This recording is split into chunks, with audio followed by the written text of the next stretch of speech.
Hello, friends, and welcome to the Cinemondo podcast with just me. I've been talking about a series by Krzysztof Kieslowski from 1988 or thereabout called Dekalog. It's a 10-part series, television series, produced in Poland. Every episode takes place, it seems, mostly in a apartment complex in Warsaw. You see different people. Sometimes they interact. Sometimes their paths cross, but very vaguely. It's not. It's not like a continuous story about these people in the block. It's about individual stories. Each episode is an individual story. I'm going to talk today about Dekalog Eight. They're numerically named. This is the 8th episode. And I'm a little sad that I'm getting so close to the end here. This show is really pretty profound, and I'm enjoying it quite a bit. It's beautifully made.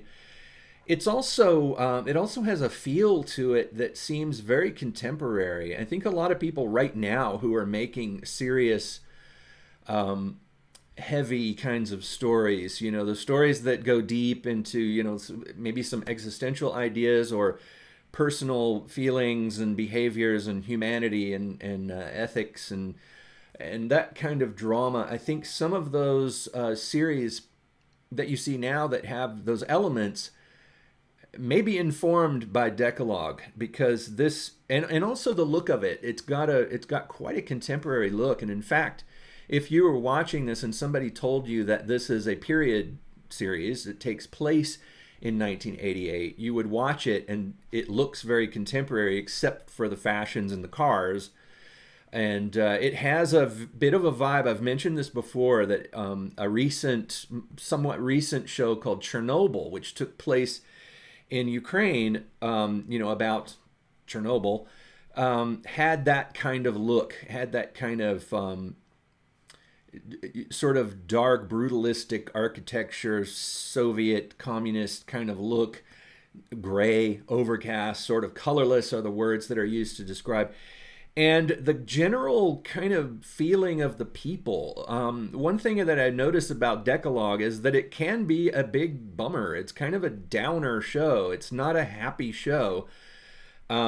Sometimes the endings of the stories are not happy, and the people that inhabit these stories, I feel like, are just unhappy people. They don't seem to enjoy life in the way that people we're used to seeing in our pop culture enjoy life. I think a lot of pop culture that we see, films and television, you see people and it seems like their main pursuit is happiness, the pursuit of being happy and being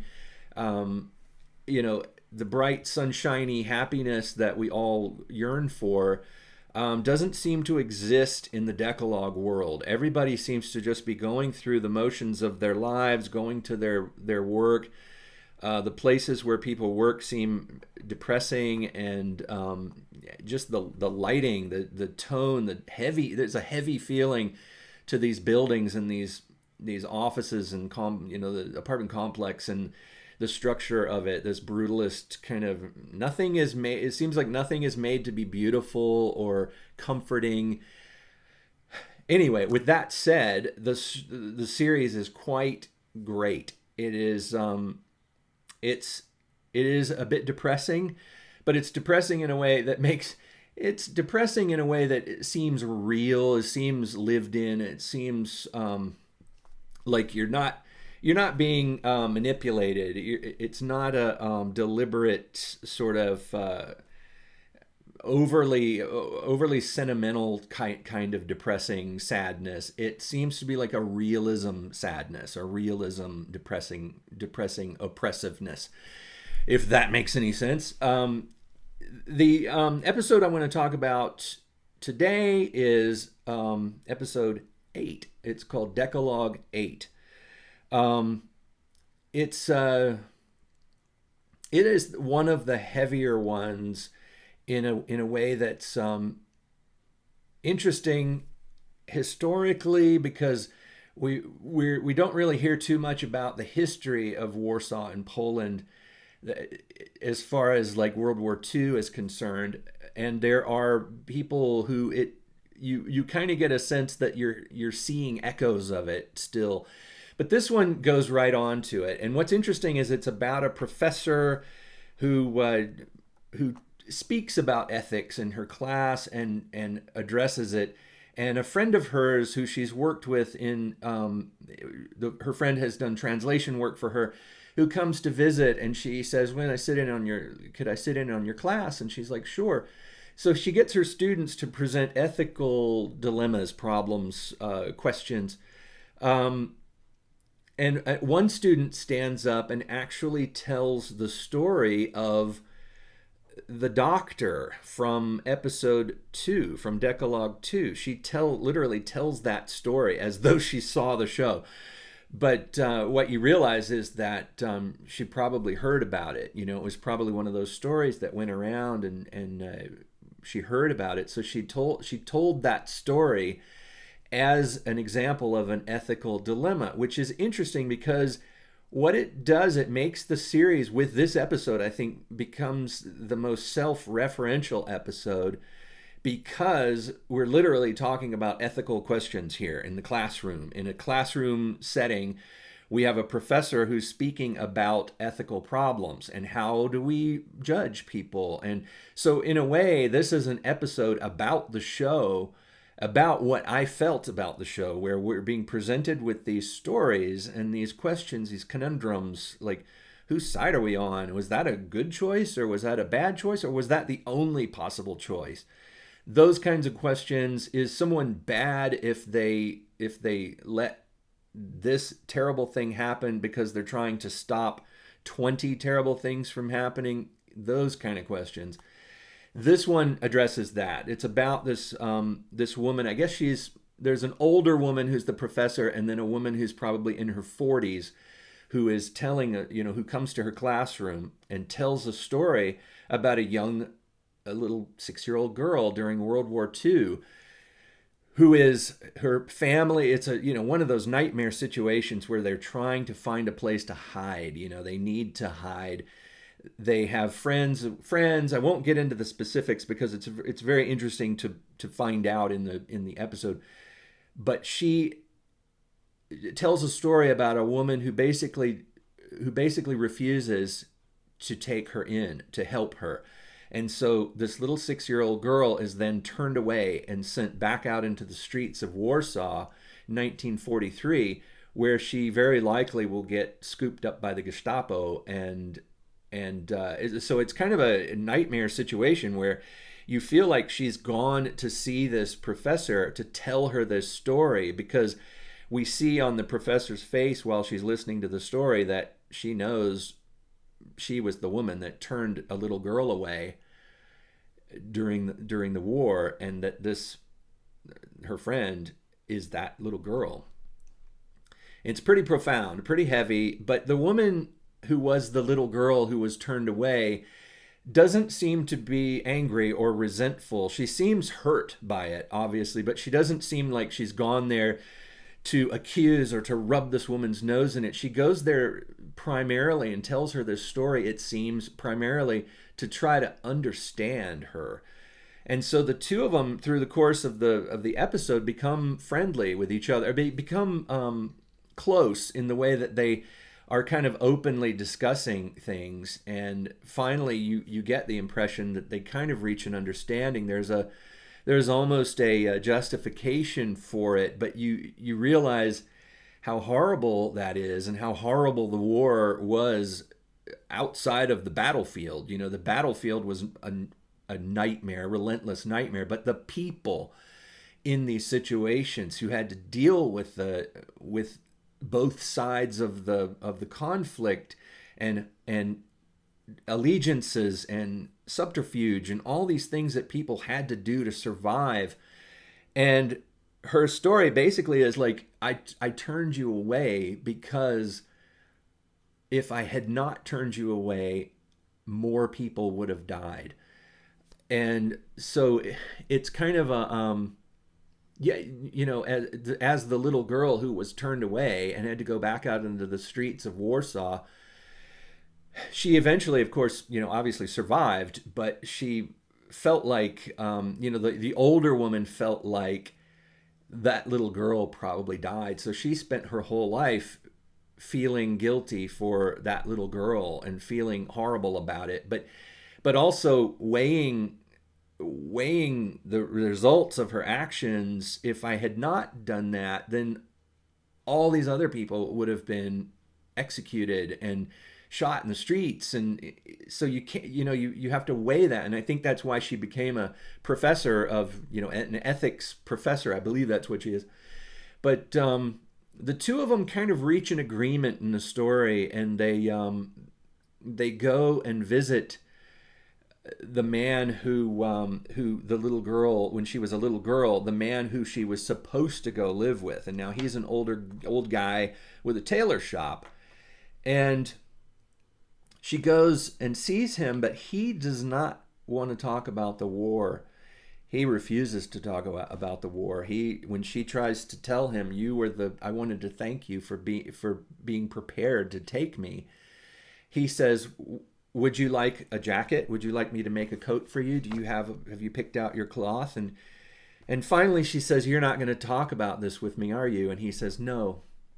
And you realize how deeply these situations, how deeply the war affected regular people, a guy with a tailor shop, And so she ends up just leaving and goes back outside to speak with her friend, the professor, the older woman who's the professor, and the two of them are outside speaking. And the last thing we see is the tailor. He looks out the window, again with the symbolism of windows, and looking at things through a window, looking at things revealed through windows, through looking through windows, which I think is kind of a metaphor for film and this series in general, is that we are looking through a window, and this old tailor looks out the window and he sees his old friend who he hasn't spoken to since the war, because she said people had to do terrible things. We lost, we don't have any contact with each other.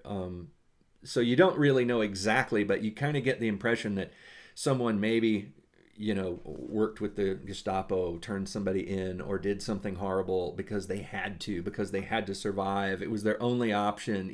They felt. So you see him looking out there with this sort of pained expression of these two women out there talking, and it's very profound. The ending, that is the final shot, is him looking at them, and the obvious impression is that he is remembering and realizing how terrifying everything was for all of them back in those days.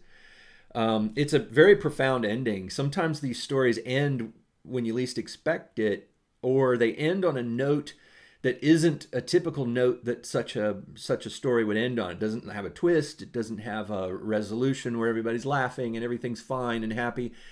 It ends on a note that makes you think, that puts that moral dilemma into your mind and allows you to decide about it, to think about it in terms of how you feel about these people and what they did and what they felt they had to do, and what impact that has on a life, and all those questions. It's very fascinating writing, storytelling.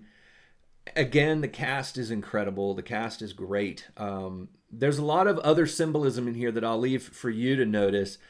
The woman who had been the little girl is playing with her necklace quite a lot in this episode, and the symbols that you see on her necklace, and then the symbols that you see in the apartment where she was turned away as a little girl, the symbolism of religion and why she was turned away. One of the questions about why she was turned away was because the person wanted to be ethical, and they felt that lying and saying that this little girl is a Catholic would have gone against their religion and things like that. So then you're thinking, but you have all these questions, and it's fascinating to think about it in terms of religion, and how deeply do you follow those tenets that you claim to follow so deeply, and that also claim to be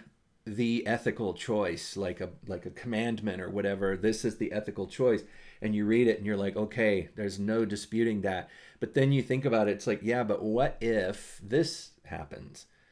Then how many times have you thought about that with the Ten Commandments? It's like, yeah, I agree with this for the most part. Yeah, but what if, it gives you those kind of questions to ask yourself and to look into the story of this show in a deep way rather than just a superficial story that happens and it's over. You're left with questions. You're left with deeper puzzles about how you feel about things and people and events in history, things like that. Highly recommend this series. I've gone on a bit long about this one, but I think this was so far one of my favorite episodes. I thought it was pretty profound as far as what it was addressing and how it was addressing it, and the fact that we finally, it was self-referential, like I said before, where it seems to literally be an episode about what this show is, about what this series is. And you also hear a character describing one of the other episodes, essentially, which turns out to be, the professor says, the woman who talked about the doctor, that's something that happened in my building, and I know him. So it's all connected, folks. Anyway, thanks for listening, and I'm going to do episode number 9 next, and I will see you real soon.